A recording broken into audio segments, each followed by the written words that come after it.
Imagine that you are standing on an asteroid and your friend travels past you in a spaceship at half the speed of light. Your friend's spaceship shines a ray of light directly forward. You would expect to see the light go 1.5 times the speed of light from your point of view. However, this is not true because nothing can travel faster than the speed of light. You would still see the light traveling at the speed of light. Albert Einstein's theory of special relativity explains why. In 1905, Albert Einstein came up with his theory of special relativity. This theory had two major assumptions, or postulates.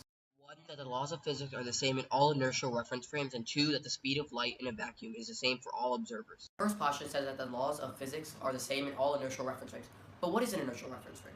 A reference frame is a perspective where the motion of some object or objects can be measured in respect to something else. For example, if person A is walking towards person B, person A would perceive himself as stationary and person B is moving. The opposite would be true for person B. Person B would think that he is stationary and person A is moving. So what is stationary to one observer could be moving for another. This simple example shows how multiple observers can see events play out differently. An inertial reference frame is simply a reference frame that has a constant velocity. What the first postulate means is that it doesn't matter what speed you are traveling at.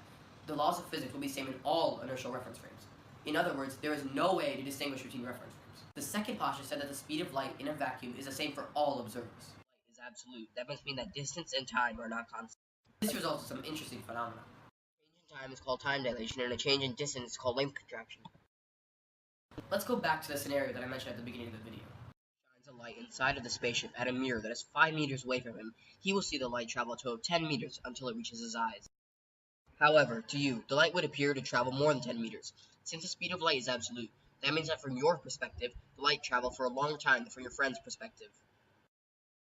This means that time is running slower for your friend relative to you. Now imagine that you shine a light at a nearby rock that is 1 meter away in your reference frame. For you, the light hits the rock after 3.33 nanoseconds. However, your friend sees the light hit in 2.88 nanoseconds and only sees the light travel 0.866 meters. This can be found using the time dilation formula to find the time in your friend's reference frame, and plugging that into the distance formula to find the distance the light traveled in his reference frame.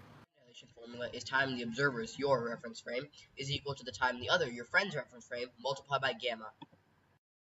Gamma is equal to 1 divided by the square root of 1 minus v squared over c squared, where v is the velocity of the moving object and c is the speed of light.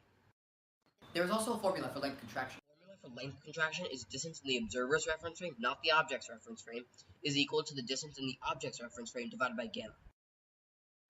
Both distance and time are relative to every observer, and how one observer sees an event play out can be completely different than another observer. Einstein's theory of special relativity has opened the door to our current understanding of space-time and the universe. But it was only the beginning, because 10 years later, in 1915, Albert Einstein came up with his theory of general relativity, and his theories of relativity have been hurting people's brains ever since.